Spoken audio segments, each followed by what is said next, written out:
रात के 3 बजे जब पूरी दुनिया सो रही होती है, तब किसी कोने में एक बच्चा अपने सपनों को साकार करने के लिए पढ़ाई कर रहा होता है। उसे माँ के हाथों से बने खाने की याद तो आती है, लेकिन उसके पास टिफिन बॉक्स और हॉस्टल के खाने के अलावा और कोई ऑप्शन नहीं बचता। सबसे बड़ा दर्द तो तब होता है जब वो अपने मम्मी पापा से बात करता है और उनकी आवाज में बस एक उम्मीद होती है, बेटा बस तुम्हारी मेहनत ही रंग लाएगी।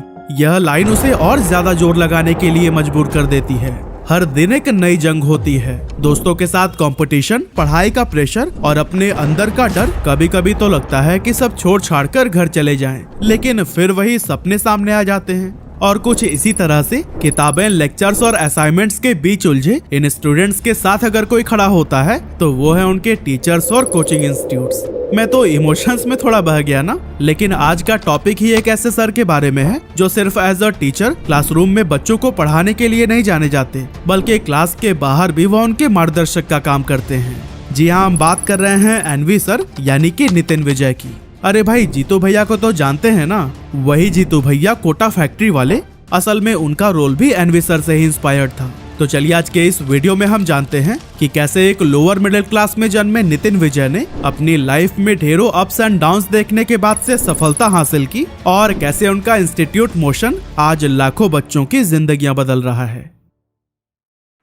तो दोस्तों, एनवी सर की स्टोरी स्टार्ट होती है 2 जनवरी 1984 से, जब राजस्थान के कोटा में उनका जन्म हुआ। उनके पिता सुरेंद्र विजय इलेक्ट्रिसिटी डिपार्टमेंट में एक एम्प्लॉय थे, जो कि कम सैलरी होने के बावजूद अपने बच्चों को अच्छी एजुकेशन देने का ख्वाब देखते थे। लेकिन नितिन का पढ़ाई से ज्यादा खेल कूद में मन लगता था। यही वजह थी कि स्कूलिंग के टाइम वह अक्सर बाकी बच्चों से पीछे रह जाते थे, और इसका असर ये हुआ कि जब एक बार एग्जाम हुआ तो उनके फिजिक्स में 0 मार्क्स आए। मतलब कि आज के टाइम पर जिसे पूरा देश चैंपियन ऑफ फिजिक्स के नाम से जानता है, उन्हीं के ही फिजिक्स में 0 मार्क्स आए थे।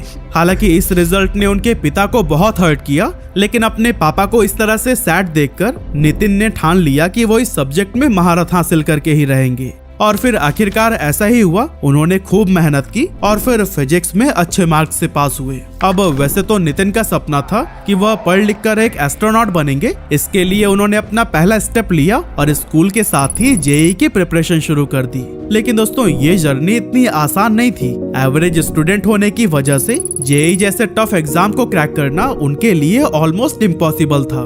उस समय कोटा में बंसल क्लासेस काफी पॉपुलर थी, और फिर नितिन ने सोचा कि अगर उन्हें वहां एडमिशन मिल गया तो उनकी तैयारी अच्छी हो सकती है। इसीलिए जब वह 11th क्लास में थे तभी उस इंस्टीट्यूट का एंट्रेंस एग्जाम दिया, लेकिन उसे वह क्लियर नहीं कर पाए। हालांकि इस फेलियर के बाद भी उन्होंने हार नहीं मानी और नेक्स्ट ईयर वो बंसल क्लासेस में सेलेक्ट हो गए, और फिर यहाँ उन्होंने 12th के बाद से 1 साल जमकर तैयारी की। अब दोस्तों, नितिन सर कोई बहुत रिच फैमिली से तो थे नहीं, साथ ही इकलौते बेटे होने की वजह से उनके ऊपर रिस्पॉन्सिबिलिटीज भी काफी ज्यादा थी। इस चीज को समझते हुए उन्होंने खूब मन लगाकर पढ़ाई की और फिर जेईई में 3217 रैंक लाकर सबको हैरान कर दिया। इस रैंक की बदौलत नितिन विजय ने आईआईटी बीएचयू में एडमिशन ले लिया और वहां से सिरेमिक इंजीनियरिंग में बीटेक ऑनर्स करने लगी। लेकिन उनकी पढ़ाई अभी ठीक से शुरू भी नहीं हुई थी कि उनके ऊपर एक नई मुसीबत आ गई। एक्चुअली उनके पिता ने अपनी सारी सेविंग्स एक बिजनेस में इन्वेस्ट कर दी थी, लेकिन अनफॉर्चुनेटली वो पैसे डूब गए। ये टाइम उनकी फैमिली के लिए काफी मुश्किल भरा था। फाइनेंशियल प्रॉब्लम्स इतनी ज्यादा बढ़ गई थी कि उनके पिता को कर्ज लेकर उनकी कॉलेज फी भरनी पड़ी। अब नितिन सर को इस बात का अच्छे से एहसास था कि उनके पिता कर्ज में डूबे हुए हैं। इन्हीं हालातों को देखते हुए उन्होंने अपने कॉलेज के फर्स्ट ईयर में ही पार्ट टाइम टीचिंग शुरू कर दी। वो स्टूडेंट्स को पढ़ाने लगे ताकि अपनी पढ़ाई और पॉकेट मनी के खर्चे खुद उठा सकें और अपने पिता का बोझ कम कर सकें। अब इस काम से उनके पेरेंट्स को तो कोई दिक्कत थी नहीं, लेकिन सिचुएशन तब थोड़ी खराब हो गई जब नितिन सर ने डिसाइड कर लिया कि वह अपनी लाइफ में अब टीचर ही बनेंगे। असल में जब उन्होंने बच्चों को पढ़ाना शुरू किया तो उन्हें इस काम में इतना मजा आने लगा कि उन्हें महसूस हुआ कि उनका यही असली पैशन है। उन्हें लगा कि ये काम वो सालों तक बिना बोर हुए कर सकते हैं। अब वैसे तो एनवी सर का परिवार हमेशा उनके लिए काफी सपोर्टिव रहा है, पर इस फैसले पर उनके पिता ने 2 शर्तें रखी। एक तो तुम सबसे पहले अपने बीटेक की पढ़ाई पूरी करोगे, और दूसरी शर्त ये थी कि पढ़ाई के बाद तुम्हारे पास इस फील्ड से रिलेटेड जॉब ऑफर्स भी होने चाहिए, ताकि लोग ऐसा ना कहें कि कोई करियर ऑप्शन नहीं बचा था, इसीलिए टीचर बन गया।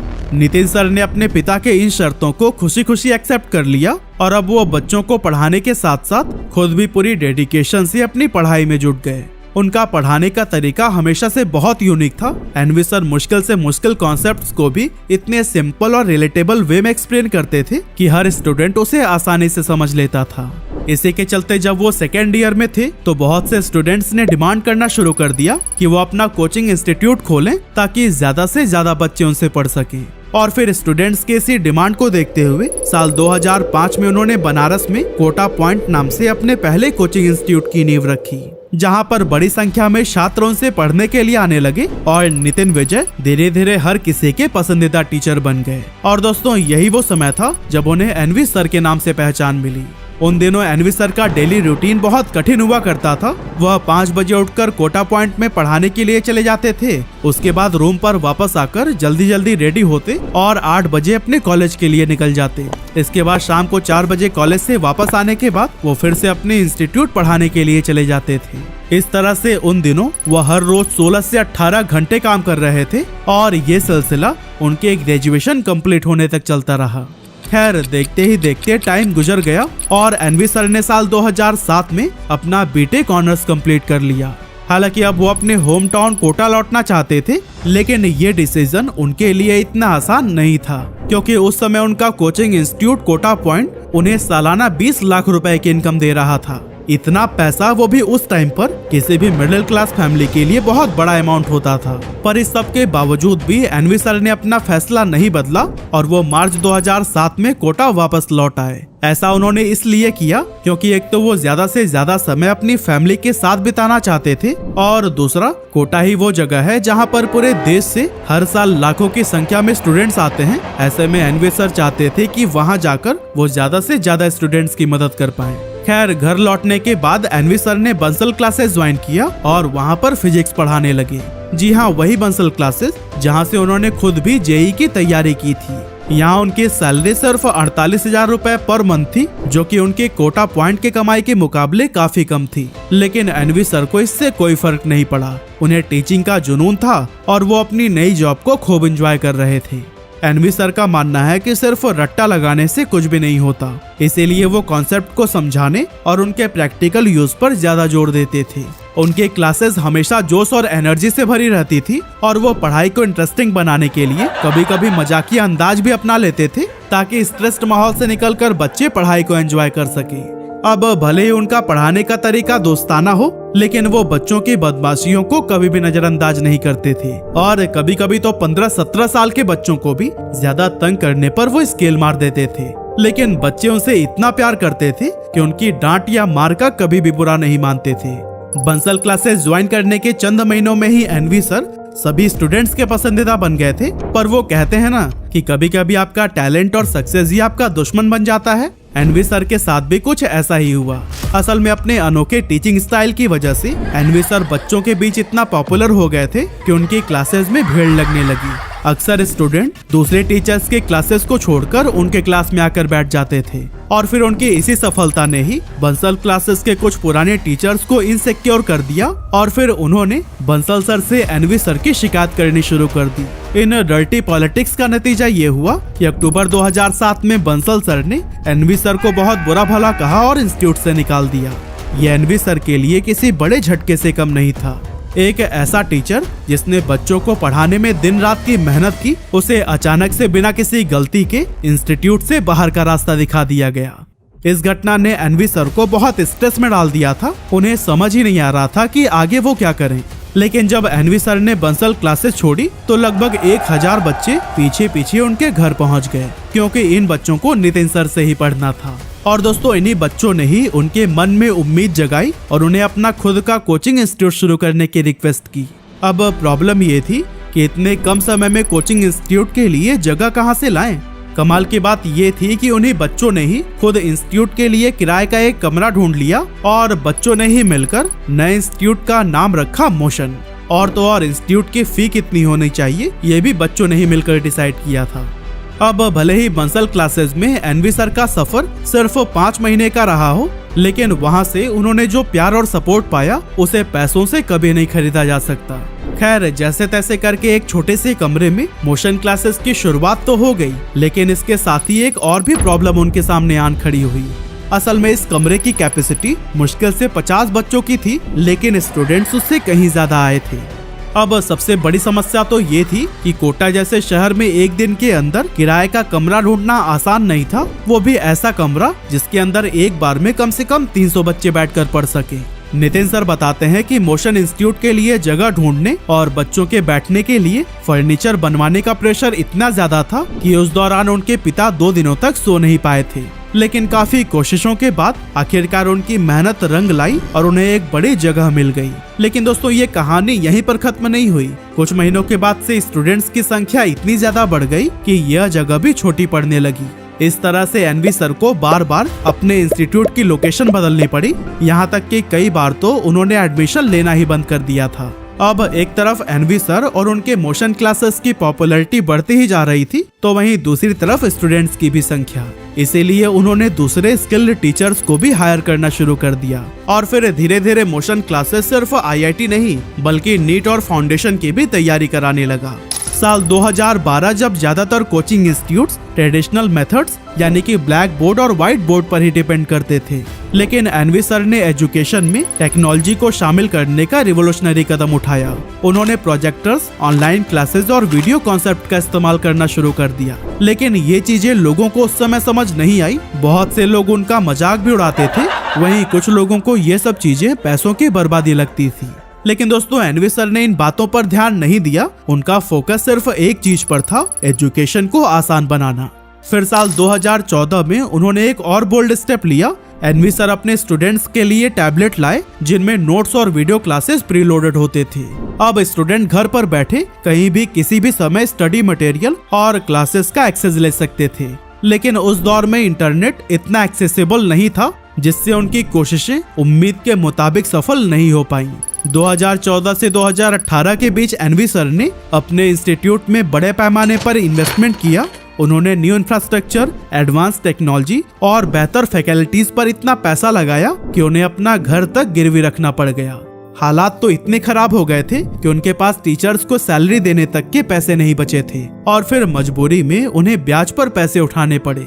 लगातार बढ़ते कर्ज के तनाव ने उनका हौसला तोड़ दिया और अब यहाँ से वह मोशन को आगे कैसे लेकर जाएं, उन्हें कुछ भी समझ नहीं आ रहा था। वह कैसे भी करके कर्ज से छुटकारा पाकर एक सुकून भरी जिंदगी जीना चाहते थे। लेकिन तभी उनकी लाइफ में एक अजीब सा मोड़ आया। एक दिन उनकी मुलाकात महाराष्ट्र के एक आदमी से हुई जिसने बिना किसी रेफरेंस के कहा कि वो उनके इंस्टीट्यूट के लिए 20 करोड़ रुपए की फंडिंग देगा। इस बात से एनवी सर के मन में एक बार फिर से उम्मीद जगी और वह टेंशन छोड़कर बच्चों को पढ़ाने पर फोकस करने लगी। लेकिन ये फंडिंग कभी आई ही नहीं। 1 महीना गुजरा, 2 महीना और फिर 3, न तो वो आदमी दोबारा मिला और न ही कोई पैसे मिले।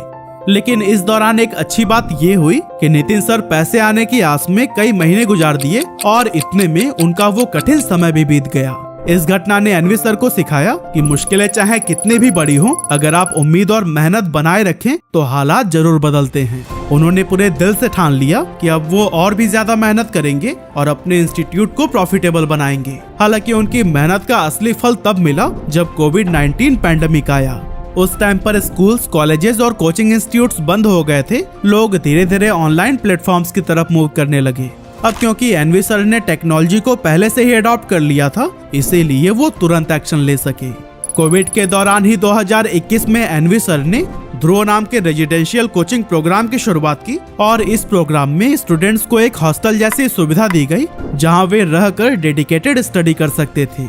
एनवी सर की मेहनत और विजनरी लीडरशिप का ही नतीजा था कि 2021 तक उनके 10,000 से भी ज्यादा स्टूडेंट्स ने आईआईटीज, एनआईटीज और भारत के प्रेस्टिजियस मेडिकल कॉलेजेस में एडमिशन ले लिया। एनवी सर की पहचान सिर्फ एक बेहतरीन टीचर के तौर पर नहीं बल्कि एक सरल स्वभाव और सपोर्टिव नेचर वाले इंसान के रूप में भी होती है। और दोस्तों उनके इसी डेडिकेशन को टीवीएफ की popular web series Kota factory में जीतू भैया के किरदार में दिखाया गया है। इंटरेस्टिंग बात तो ये है कि टीवीएफ ने बिना उनसे पूछे ही उनके कैरेक्टर को कॉपी कर लिया था, पर नितिन सर ने ना तो इसे लेकर कोई नाराजगी जताई और ना ही इसके लिए कोई रॉयल्टी या पैसा मांगा। अब अगर आप सोच रहे हैं कि मोशन में सिर्फ वही बच्चे पढ़ सकते हैं जिनके पास ढेर सारे पैसे हैं, तो आप पूरी तरह से गलत हैं, क्योंकि एनवी सर का मिशन हमेशा से यही रहा है कि हर स्टूडेंट को इक्वल अपॉर्चुनिटी मिले, चाहे उनके फाइनेंशियल बैकग्राउंड कैसी भी हो। इसीलिए उन्होंने कई सारे इनिशिएटिव शुरू किए जिसमें डिजर्विंग स्टूडेंट्स को मुफ्त में कोचिंग दी जाती है। एनवी सर ने कोचिंग लॉटरी नाम से एक अनोखी स्कीम शुरू की जिसमें यूट्यूब से होने वाली अर्निंग को नीडी स्टूडेंट्स की एजुकेशन पर खर्च किया जाता है। हर साल करीब 100 स्टूडेंट्स इस लॉटरी में चुने जाते हैं और टॉप विनर्स के रहने, खाने और पढ़ाई का पूरा खर्च मोशन एजुकेशन उठाता है। साल 2022 की कोचिंग लॉटरी में एक होनहार लड़की टॉप पर आई थी जिसके पिता साइकिल पर फल और सब्जियां बेचते थे, और दोस्तों मोशन की मदद से वो भी आज सफलता की ओर बढ़ रही है। आज मोशन एजुकेशन के पूरे भारत में 52 ब्रांचेज हैं जिसमें लाखों छात्र अपने सपने को साकार करने में लगे हुए हैं। मोशन का मोटो सिर्फ रैंक लाना नहीं है, बल्कि अच्छे से अच्छे कॉलेज में सिलेक्शन को इंश्योर करना है। एनवी सर का डेडिकेशन और दरिया दिली इस बात का जीता जागता एग्जाम्पल है कि एक सच्चा एजुकेटर वो है जो स्टूडेंट्स को पढ़ाए नहीं, बल्कि उन्हें उनके गोल्स तक पहुँचने का रास्ता भी दिखाए, फाइनेंशियली कमजोर बच्चों के लिए एजुकेशन को एक्सेसिबल बनाए और हर कदम पर मोटिवेशन और सपोर्ट देकर उन्हें इंस्पायर भी करे। यही वो मंत्र है जिसने मोशन को भारत के लीडिंग कोचिंग इंस्टीट्यूट में बदल दिया, और यही वजह है कि लाखों स्टूडेंट्स आज भी एनवी सर को अपना इंस्पिरेशन मानते हैं। और हाँ, अगर आपका भी कोटा जाना हुआ तो एनवी सर से जरूर मिलिएगा और हमें कमेंट करके बताइएगा।